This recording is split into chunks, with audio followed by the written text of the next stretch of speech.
نحمده ونصلي على رسوله الكريم اما بعد فاعوذ بالله من الشیطان الرجیم بسم اللہ الرحمن الرحیم رب اشرح لي صدری ویسر لي امری واحلل عقدۃ من لسانی یفقهوا قولی۔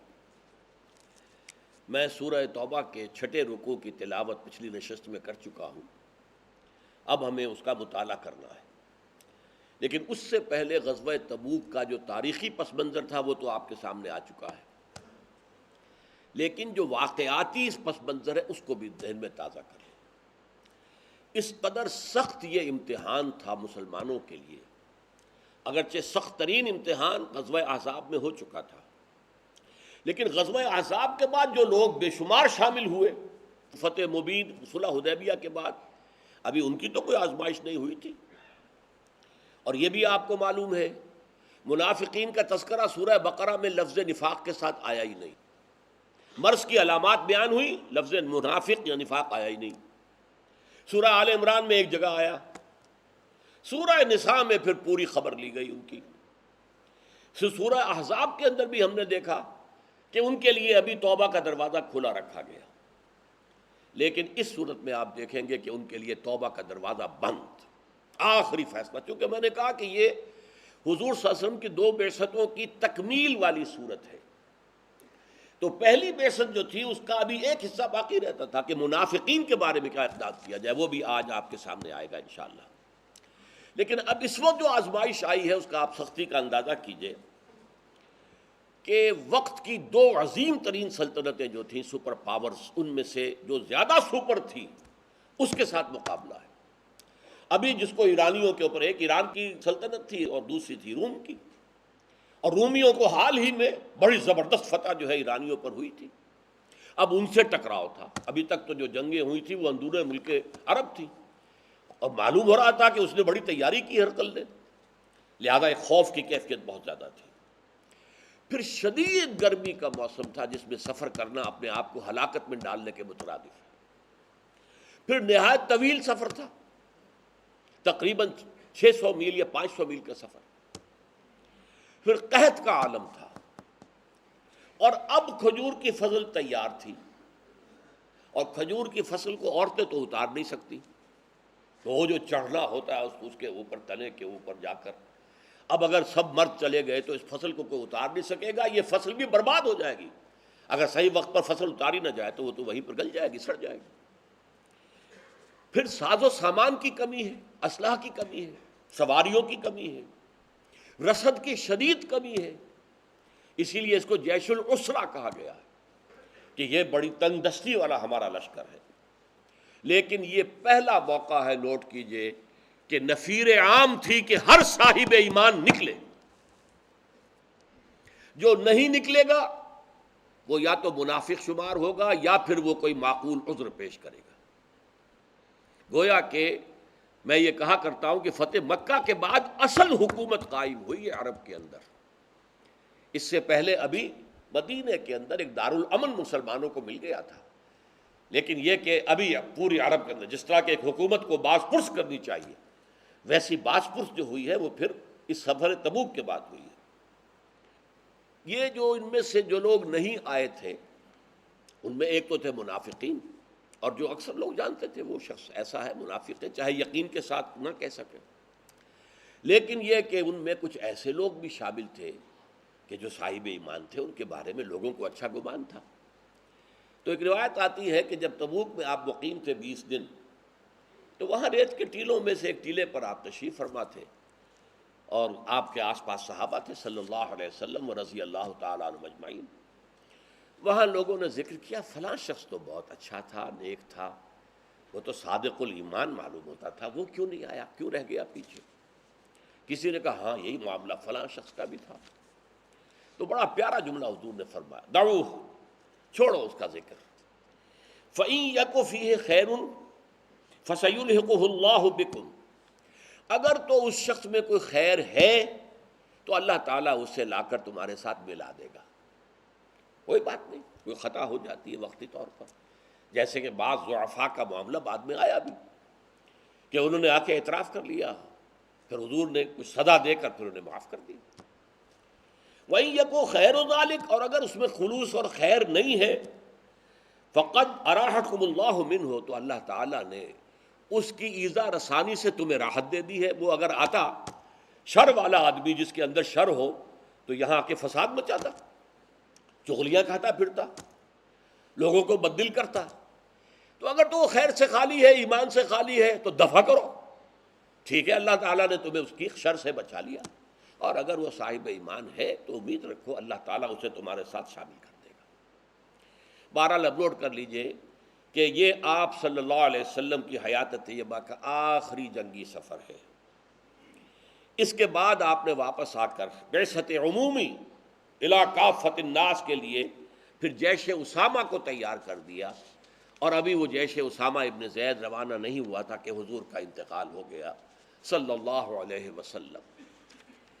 اب ذرا ان آیات کو نوٹ کیجئے کہ جب یہ نفیر عام ہوئی ہے کہ اب نکلو اللہ کی راہ میں، اور حالات ایسے سخت تھے، تو اس پر جو رد عمل تھا کچھ لوگوں کا، یہاں پہ یہ نوٹ کر لیجئے، یہ مومنین صادقین کا نہیں تھا، یہ کچھ منافقین، کچھ ضعفاء بھی، میں نے بارہا آپ سے عرض کیا ہے کہ اگر ایک انسان دین کے تقاضوں سے ذرا سا پیچھے ہٹنے لگے تو پہلے تو اس کو مرض کہیں گے، بیماری ہے یہ ضعف ایمان ہے۔ اگر وہ اپنا اعتراف کر لیتا ہے کہ مجھ سے خطا ہوئی، مجھ سے غلطی ہوئی، اللہ بھی مجھے معاف کرے، اور اے نبی آپ بھی مجھے معاف کریں اور اللہ سے میرے لیے استغفار کریں، تو اسے ہم نفاق نہیں کہیں گے، یہ ضعف ایمان ہے۔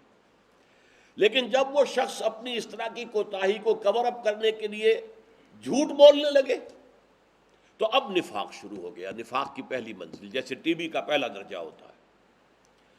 پھر جب وہ دیکھے کہ اب لوگ میری بات کا اعتبار نہیں کرتے تو قسمیں کھا کر، اب یہ دوسری سٹیج آ گئی ٹی بی کی کہ اس میں نفاق دوسرے درجے۔ تیسرا درجہ وہ ہوتا ہے وہ دشمنی ہو جائے، انہوں نے ہمیں مصیبت میں ڈال دیا، محمد صلی اللہ علیہ وسلم نے آ کر ہمیں اس مصیبت میں ڈال دیا، اور یہ مسلمان، یہ بے وقوف سفہا جو وہ کہتے ہیں فوراً تیار ہو جاتے ہیں، جان ہاتھ پر رکھ کر نکل آتے ہیں، بے وقوف ہے۔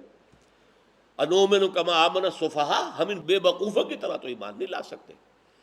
اب جب یہ معاملہ ہو گیا تو یہ نفاق اس تیسری منزل کو پہنچ جاتا ہے کہ جو پھر لا علاج ہے، اس کا کوئی علاج نہیں۔ تو اسی طریقے سے قرآن مجید میں کہیں بھی، جیسا کہ میں نے بارہا عرض کیا ہے، یا ایھا الذین نافقوا کا خطاب نہیں آیا، کہیں نہیں، انہیں بھی خطاب کیا جاتا ہے یا ایھا الذین آمنوا، اس لیے کہ وہ ایمان کے مدعی ہیں، وہ دعوے دار تو ایمان کے تھے، مسلمانوں کے ساتھ نماز پڑھتے تھے، روزے رکھتے تھے، اور سب کچھ کروا لو۔ ایک تو ان پر زکوٰۃ شاہ گزرتی تھی، اور ایک یہ ہے کہ جنگ کا مرحلہ آ گیا تو پھر ان کی جان پر بن جاتی تھی۔ لہٰذا انہیں جب بھی خطاب کیا گیا یا ایھا الذین آمنوا، تو یہاں اس یا ایھا الذین آمنوا سے آپ دھوکہ نہ کھائیں، یہاں مخاطب ابو بکر، عمر، عثمان، علی رضی اللہ تعالیٰ عنہم یا زبیر یا طلحہ یا یہ نہیں ہے، بلکہ یہ ہے وہ لوگ جو ضعفاء میں سے ہیں یا منافقین میں سے ہیں۔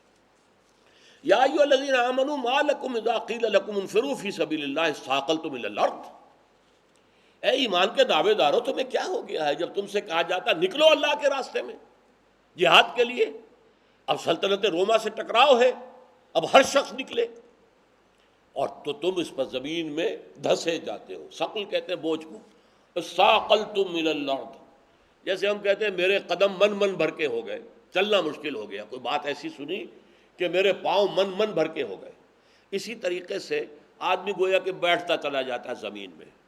یہی سورہ اعراف میں آیا ہے بلعام بن باعورہ کے لیے، وَلَٰكِنَّهُ أَخْلَدَ إِلَى الْأَرْضِ، وہ تو زمین ہی کی طرف دھستا چلا گیا، زمینی خواہشات، زمینی شہوات۔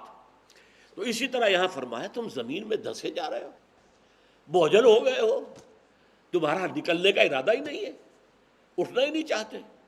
یا ایھا الذین آمنوا ما لکم اذا قیل لکم انفروا فی سبیل اللہ اثاقلتم الی الارض۔ اب دیکھیے کتنا پیارا سوال ہے، ارضیتم بالحیات الدنیا من الآخرہ، کیا تم آخرت کو چھوڑ کر دنیا کی زندگی پر راضی ہو گئے ہو؟ یہ تجزیہ ہے۔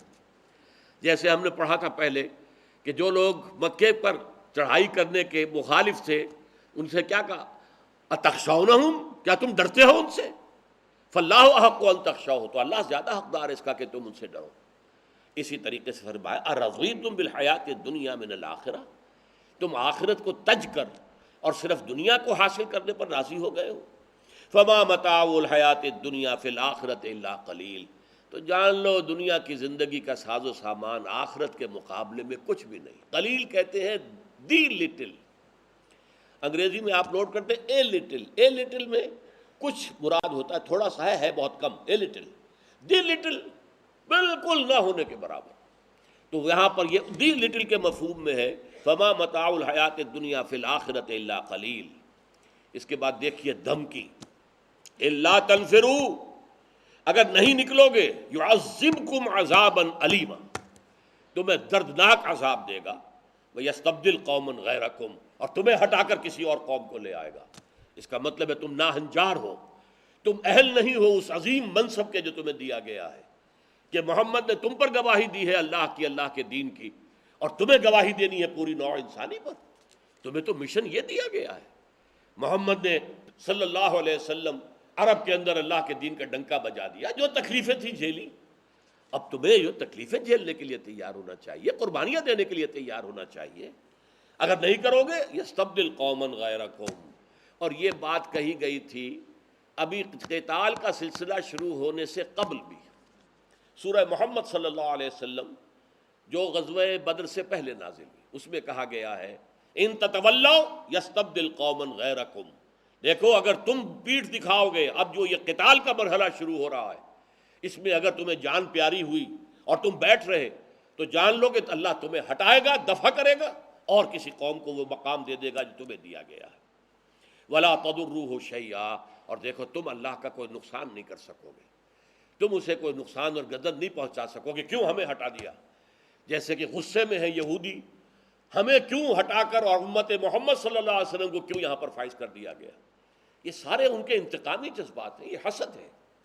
جیسے حسد کی آگ میں جلا تھا ابلیس کہ مجھے آگ سے پیدا کیا، اسے مٹی سے پیدا کیا ہے، میں اس کے سامنے کیوں جھکوں، میں اس کی تابعداری کیوں کروں، میں اس کو سجدہ کیوں کروں. انا خیر منہ خلقتنی من نار وخلقتہ من طین، میں اس سے بہتر ہوں. اسی طریقے سے یہودی جو ہے حسد کی آگ میں جل رہے تھے. حسدا من عند انفسہم، سورہ بقرہ میں الفاظ آئے کہ ہم اس منصب سے آج ہٹا دیے گئے، اور یہ امیین ان پڑھ ان کو یہ مقام دے دیا گیا، ہم تسلیم نہیں کریں گے. یستبدل قوما غیرکم ولا تضروہ شیئا واللہ علی کل شیء قدیر، اللہ ہر چیز پر قادر ہے. الا تنصروہ، دیکھیے پہلے کیا کہا تھا، الا تنفروا، یعنی ان لا تنفروا، اگر تم نہیں نکلو گے. الا تنصروہ یعنی ان لا تنصروہ، یہ نون اور لام جڑ گئے. الا تنصروہ، اگر تم مدد نہیں کرو گے ان کی صلی اللہ علیہ وسلم. یہ ہے اصل میں امتیوں کا مقام. وہ مددگار ہیں محمد الرسول اللہ صلی اللہ علیہ وسلم. مشن تو اصل میں ان کا تھا، بھیجے تو وہ گئے تھے کہ اللہ کے دین کو غالب کرے. هو الذی ارسل رسولہ بالہدی ودین الحق لیظہرہ علی الدین کلہ. یہ تو ذاتی طور پر یہ مقصد بعثت محمد ہی تھا صلی اللہ علیہ وسلم. جنہوں نے بھی ہاتھ بٹایا، جنہوں نے ساتھ دیا، وہ سب نصرت ہے. جیسے کہ سورہ اعراف میں فرمایا کہ میری خاص رحمت ان لوگوں کے لیے ہوگی فالذین آمنوا بہ وعزروہ ونصروہ، جو لوگ میرے نبی امی جو آخری زمانے کے آئیں گے ان پر ایمان لائیں گے، ان کی تعظیم کریں گے، ان کی مدد کریں گے. تو الا تنصروہ، اے اہل عرب، اے امیین عرب، اے بنی اسماعیل، اگر اے اہل ایمان، اگر تم ان کی مدد نہیں کرو گے، فقد نصرہ اللہ اذ اخرجہ الذین کفروا ثانی اثنین اذ ہما فی الغار. تو ذرا یاد کرو اللہ نے تو ان کی مدد کی تھی اس وقت بھی جبکہ کافروں نے انہوں نے نکال دیا تھا، مکے سے نکالا، نکلنے پہ مجبور کیا، قتل کی سازش ہو چکی تھی. نوجوانوں کا ایک گروہ جو ہے آپ کے کاشانہ مبارک کا گھیراؤ کیے ہوئے پہرے پر تھا، اور ایک فیصلہ تھا کہ رات کو ایک خاص وقت میں جا کر سب کے سب ایک دم ٹوٹ پڑیں گے تاکہ کسی ایک قبیلے کے اوپر الزام نہ آئے بلکہ سب قبیلوں کے نوجوان ہوں، تاکہ یہ قریش جو ہے پھر خون کا مطالبہ، خون بہا کا مطالبہ کسی ایک قبیلے کے خلاف لے کر نہ اٹھ سکے. یہ ساری تیاری تھی جب حضور نکلے ہیں. تو اللہ نے مدد نہیں کی تھی ان کی کہ حضور نکلے ہیں، ان کی آنکھوں کے سامنے سے نکلے اور انہیں نظر نہیں آیا. پھر جب وہ دو میں سے دوسرے تھے، جبکہ وہ غار میں تھے، اذ ہما فی الغار اذ یقول لصاحبہ، جب کہ وہ کہہ رہے تھے اپنے ساتھی سے صلی اللہ علیہ وسلم رضی اللہ تعالی عنہ. یہ غار کا ساتھی کون ہے؟ یہ ابو بکر ہے. یہ ہے فضیلت. لیکن حضرت علی کی فضیلت، انہیں حضور نے اپنے بستر پر لٹا دیا تھا اور کہا تھا یہ امانتیں میرے پاس فلاں فلاں کی ہیں، یہ دے کر پہنچا کر پھر تم چلے آنا۔ بہرحال ہر صحابی کی اپنی جگہ فضیلت ہے، لیکن یہ ثانی اثنین اذ ہما فی الغار، یہ مقام وہ ہے جو محمد الرسول اللہ صلی اللہ علیہ وسلم کے ساتھ حضرت ابوبکر رضی اللہ تعالیٰ عنہ کو حاصل ہوا۔ اذ ہما فی الغار اذ یقول لصاحبہ، جبکہ وہ اپنے ساتھی سے کہہ رہے تھے لا تحزن، ہرگز مت حزن اور رنج اور غم سے کام نہ لو، ان اللہ معنا، اللہ ہمارے ساتھ۔ اب دیکھیے پچھلی نشست میں بھی ذکر آیا تھا حضرت موسیٰ کا کہ یہی الفاظ حضرت موسیٰ نے کہے تھے علیہ الصلوۃ والسلام، جبکہ بنی اسرائیل نے دیکھا کہ آگے سمندر آ گیا ہے، اس میں ہم گھسیں گے ڈوب جائیں گے، اور اب نظر آ رہا ہے فرعون کا لشکر، لاؤ لشکر جو ہے دوڑتا ہوا، اور غبار کا جو ہے بادل جو ہے وہ اس کو اٹھا ہوا ہے، معلوم ہوتا ہے بہت بڑا لشکر چلا آ رہا ہے، پھنس گئے ہم تو چکی کے دو پاٹوں کے درمیان۔ اور کچھ لوگوں نے آ کر گستاخی کے ساتھ کہا تم نے ہمیں مروا دیا، اس سے تو ہم وہیں غلامی میں بہتر تھے، غلامی تھی، محنت تھی، مزدوری تھی، روٹی کھاتے تھے، اپنے گھروں میں رہتے تو تھے، یہ جان کا خطرہ تو نہیں تھا، اب تو تم مروا دو گے ہم سب کو۔ تو انہوں نے کیا کہا تھا، ان معی ربی، میرے ساتھ میرا رب ہے، ہو یہدینی، وہ مجھے ہدایت دے گا، راستہ دکھائے گا۔ اور اللہ نے فرمایا کہ اے موسیٰ اپنے عصا کی ضرب لگاؤ ذرا اس سمندر پر، وہ ضرب لگی اور پھٹ گیا، راستہ بن گیا، چلے گئے۔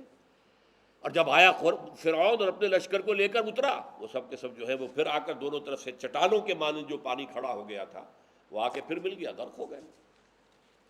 تو اللہ تنصروہ، اگر تم مدد نہیں کرو گے ہمارے اس رسول کی صلی اللہ علیہ وسلم، فقد نصرہ اللہ اذ اخرجہ الذین کفروا ثانی اثنین اذ ہما فی الغار اذ یقول لصاحبہ لا تحزن ان اللہ معنا فانزل اللہ سکینتہ علیہ، تو اللہ تعالیٰ نے اپنا سکون، تسکین، سکینت نازل کر دی ان پر بھی، وَأَيَّدَهُ بِجُنُودٍ لَمْ تَرَوْهَا، اور ان کی مدد کی ایسے لشکروں سے جنہیں تم نہیں دیکھتے تھے۔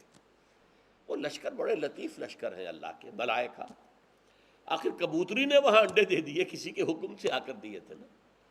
آخر ایک غار کے اندر دو آدمی داخل ہوئے ہیں اور چھپے ہوئے ہیں، اور اس کے بعد ایک مکڑی نے جالا تن دیا غار کے منہ پر، تو یہ کس کے ذریعے سے ہوا؟ اللہ کا حکم تھا، یہ اللہ کے غیر مرئی لشکر تھے جو مدد کر رہے تھے اور بچا رہے تھے۔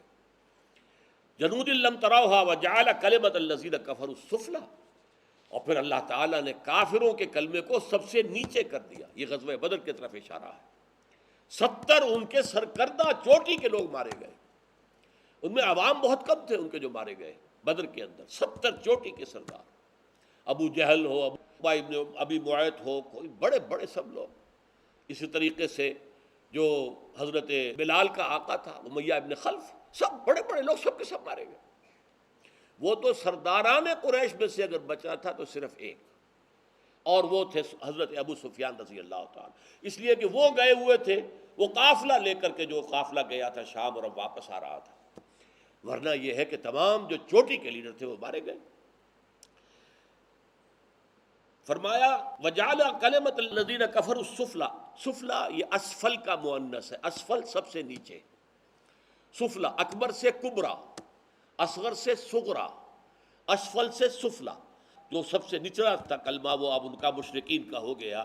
وَكَلِمَةُ اللَّهِ هِيَ الْعُلْيَا، اللہ کا کلمہ تو اونچا ہے ہی، سب سے اونچا، سب سے بلند۔ یہ علیا اسی طرح مؤنث ہے اعلیٰ کا، اعلیٰ سب سے اونچا، اور سب سے اونچی بات وہ تو اللہ کی ہے ہی۔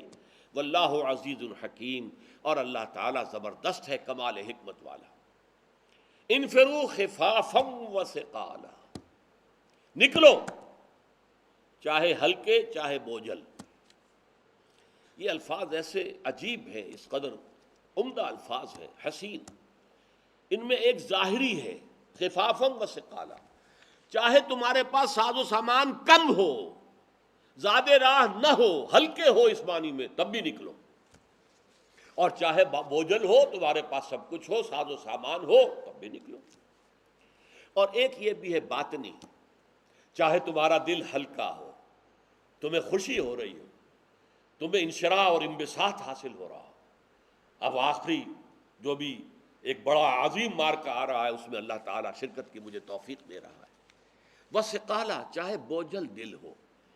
انسان کا ظاہر بات ہے کہ ایک اس کی سرشت ہے، تینت ہے، تین مٹی سے جس سے وہ بنا ہے. تو مٹی کے جو اثرات ہیں، سرشت یا تینت، اس میں تو یقیناً جان پیاری ہے. کون کہہ سکتا ہے جان پیاری نہیں؟ یہ تو بیسک انسٹنکٹس میں سے ہے. یہ مانا جاتا ہے جدید سائیکالوجی میں کہ سب سے بڑا موٹیو انسان میں پریزرویشن آف دی سیلف ہے. اس کے بعد پریزرویشن آف دی اسپیشیز. یہ شہوت کا معاملہ، شادی نکاح کا معاملہ، یہ کیوں ہے؟ اپنی نسل کو برقرار رکھنے کے. پہلے اپنی ذات کا تحفظ، پریزرویشن آف دی سیلف، اور پریزرویشن آف دی اسپیشیز، اپنی نسل کے بقا. تو ظاہر بات ہے کہ کچھ نہ کچھ بربنائے طبع بشری، جیسے کہ ہمیں معلوم ہے حضور کو جو اللہ نے بیٹا دیا تھا عمر کے آخری دور میں، حضرت ماریا قبطیہ کے بطن سے، ان کا انتقال ہو رہا ہے بچپن میں. حضور بیٹھے ہوئے ہیں، صحابہ کے درمیان کوئی آ کے خبر دیتا ہے کہ اس کی حالت جو ہے اب اس وقت بہت غیر ہے. آپ اٹھ کر گئے، بچے کو گود میں اٹھایا، آنکھوں میں آنسو آ گئے. نزع کے عالم میں تھا بچہ ابراہیم. اور بعض صحابہ نے کہا بھی حضور آپ کی آنکھوں میں آنسو، یعنی آپ کو حزن ہوا اپنے بچے کے انتقال پر، جبکہ ایمان کا تقاضا تو یہ ہے کہ اللہ تعالیٰ کی رضا پہ راضی رہے. آپ نے فرمایا یہ تو اللہ کی وہ رحمت ہے جو انسان کے دل میں رکھ دی گئی ہے. ایک شفقت ہے، ایک رحمت ہے، والدین سے محبت ہے، اولاد سے محبت ہے. لیکن ہم کہیں گے وہی جس کا ہمیں حکم ہے کہ ہم اللہ کی رضا پہ راضی ہیں. جو اللہ کا فیصلہ ہے وہ ہم دل سے قبول کرتے ہیں. تو یہ ثقالہ کا لفظ اس اعتبار سے، چاہے انشراح صدر کے ساتھ اٹھو اور چاہے بوجھل دل کے ساتھ اٹھو، اٹھو، نکلو. جیسے جو بیعت لی تھی عقبہ ثانیہ میں، اس میں بھی کیا تھا؟ بایعنا رسول اللہ صلی اللہ علیہ وسلم علی السمع والطاعۃ فی العسر والیسر والمنشط والمکرہ. ہم نے بیعت کی تھی اللہ کے رسول سے صلی اللہ علیہ وسلم کہ آپ کا ہر حکم مانیں گے اور اطاعت کریں گے، سنیں گے اور اطاعت کریں گے، چاہے مشکل ہو چاہے آسان، اور چاہے ہماری طبیعتیں آمادہ ہوں، انشراح ہو ہمیں، اور چاہے ہمیں اپنی طبیعتوں پر جبر کرنا پڑے. حکم آپ کا جو ہوگا مانیں گے. انفروا خفافا وثقالا وجاہدوا باموالکم وانفسکم فی سبیل اللہ، اور کرو جہاد اللہ کی راہ میں اپنے مالوں اور جانوں کے ساتھ. ذالکم خیر لکم ان کنتم تعلمون، یہی تمہارے لیے بہتر ہے اگر تم سمجھو. اور ہم 2 نشستیں قبل وہ آیت پڑھ چکے ہیں، اسی سورہ مبارکہ کی آیت نمبر 24. میں ترجمہ نہیں کروں گا، یاد کرا رہا ہوں. قل ان کان آباؤکم وابناؤکم واخوانکم وازواجکم وعشیرتکم واموال اقترفتموها وتجارۃ تخشون کسادها ومساکن ترضونها احب الیکم من اللہ ورسولہ وجہاد فی سبیلہ فتربصوا حتی یأتی اللہ بامرہ واللہ لا یہدی القوم الفاسقین.